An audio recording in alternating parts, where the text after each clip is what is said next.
So let me start off by encouraging you to check out heartland-sports.com. If you're an Oklahoma City Thunder fan, we've got a ton of stuff, pregame, postgame there, analyticals type things, opinion columns.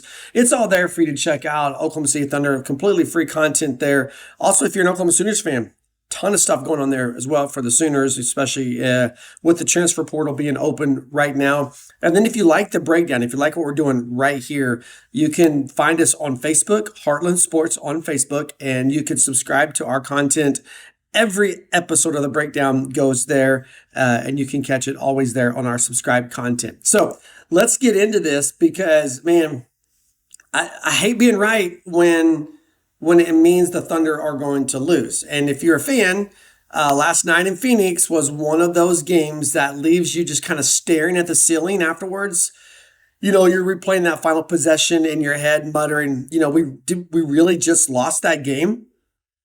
And look, like I said, I hate being right about Thunder losses. Absolutely hate it. And this is one of those nights, though, where the process was right. The read was mostly right, and the result still kind of punched Thunder Nation in the gut. So let's do what we always do here on the breakdown. We're gonna audit our pick honestly, own what we nailed and own what we missed, and then we're gonna move on to the next game, which happens to be tonight against Charlotte.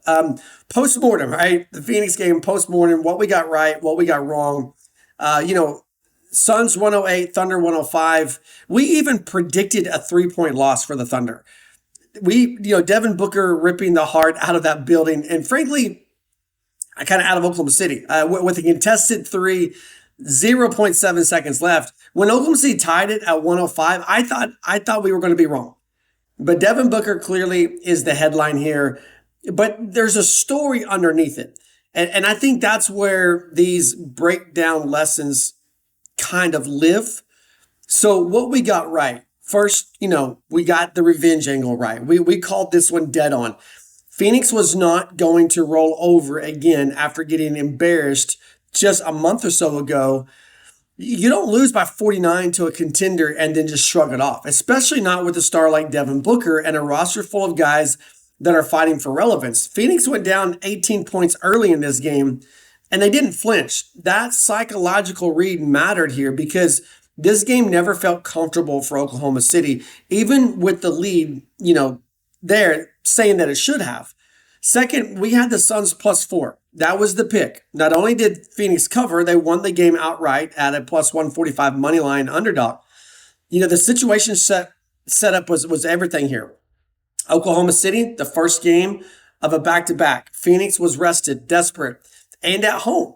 That's not vibes. Again, we're just talking math here.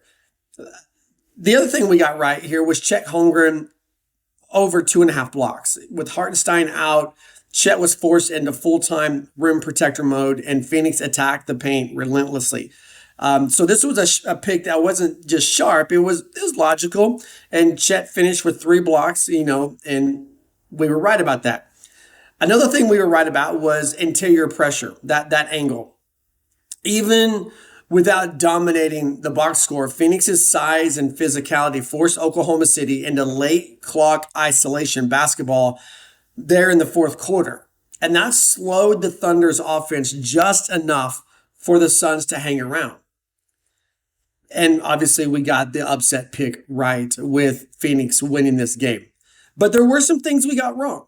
And let's talk about the misses. All right, the big one here that we got wrong was the total. We leaned over at 229.5, expecting pace, transition, and a looser defensive environment. Instead, what we got was kind of a playoff style grind. Both teams locked in defensively, possessions slowed, and the game finished at 213 total points. That's a bad read, just plain and simple.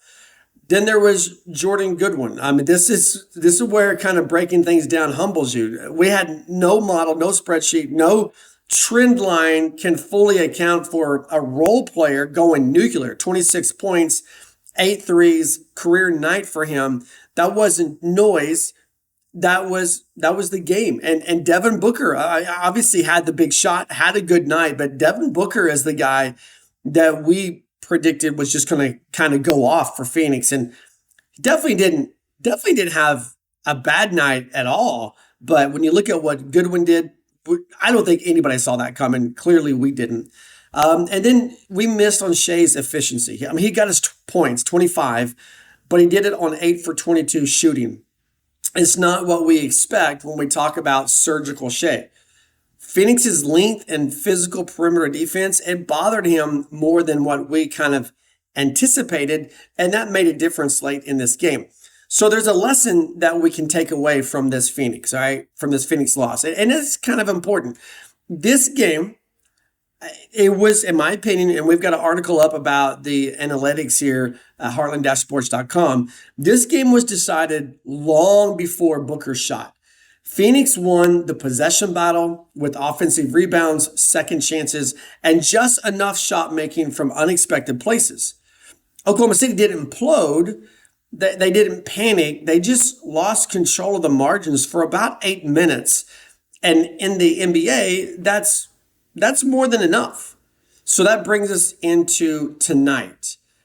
Thunder versus Hornets. I think this is a great bounce back spot. You flip the page here. Tonight, the Thunder return home to the Paycom Center to face the Charlotte Hornets. And this, honestly, this is what you would call a market correction game.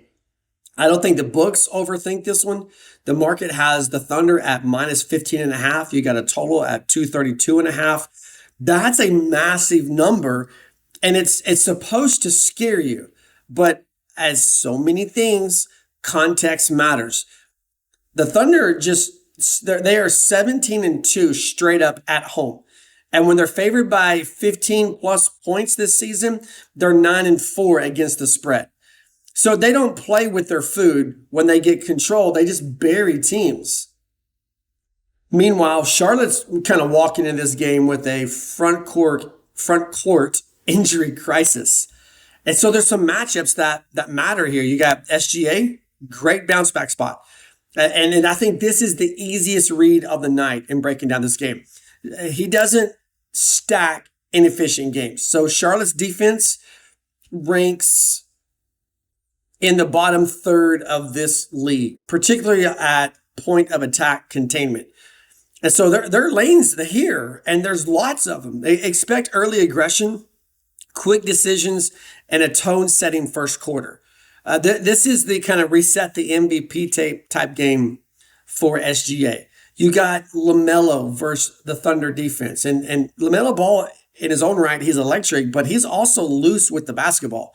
And that's a dangerous combination against a Thunder defense that leads the league in forcing turnovers. Lou Dort, Cason Wallace, Jalen Williams, that trio, creativity, they turn it into chaos. And if LaMelo gets casual, this becomes a transition layup drill for the Thunder. I think the paint is going to be a disaster for Charlotte tonight. The Hornets are missing Plumlee, Grant Williams, and Ryan Kalkbrenner. Diabate is questionable. So even if Hartenstein doesn't go again, Chet Holmgren kind of owns this matchup. And if Chet owns the middle, everything else, opens up. You got drives, you got kickouts, you got weak side threes. So this is a structural mismatch for the Hornets. There's also an emotional angle here. That you got an angry Thunder team. And this is the part that the market doesn't always price in correctly. Like any team in the NBA, the Thunder don't like losing. And after games like last night in Phoenix, this team, they don't sulk, they sharpen. Defensive intensity spikes, bench energy rises, the ball moves with purpose. Charlotte relies heavily on Brendan Miller and Miles Bridges. And if Oklahoma City shuts down the wings, and they will, the Hornets don't have a second gear. So let's talk about the picks. Let's lock these in. I love the Thunder getting 15.5 or giving 15.5. So give me Oklahoma City minus 15.5. Yep. It's big, maybe uncomfortable, but I think this is a wire-to-wire game where the lead just kind of grows late. I'm going to go under here, 232.5. I think Oklahoma City is going to score. I also think Charlotte's going to struggle to reach around 105 points against a locked-in defense. So blowouts don't always mean overs. They often mean stalled offense late. So that's where I think 105 is maybe your cap for the Hornets. So let me give you a projected final here. Oklahoma City 125, the Hornets 105. One thing to keep an eye on is Jalen Williams on steals. He's listed right now about 1.5 steals. I would take the over there because Charlotte is turnover prone. J-Dub is elite at jumping lanes, and bounce back defensive efforts just kind of fits this perfectly. So, look, Phoenix was a reminder that even elite teams can lose the margins for a few minutes and pay the price. This game tonight against Charlotte, it's about reasserting control. This is going to be Oklahoma City reminding the league and the market exactly who they are. And if they do what they usually do at home, this one won't be close at the half. So regardless of what happens, we'll break it down and get you ready for the next one as well.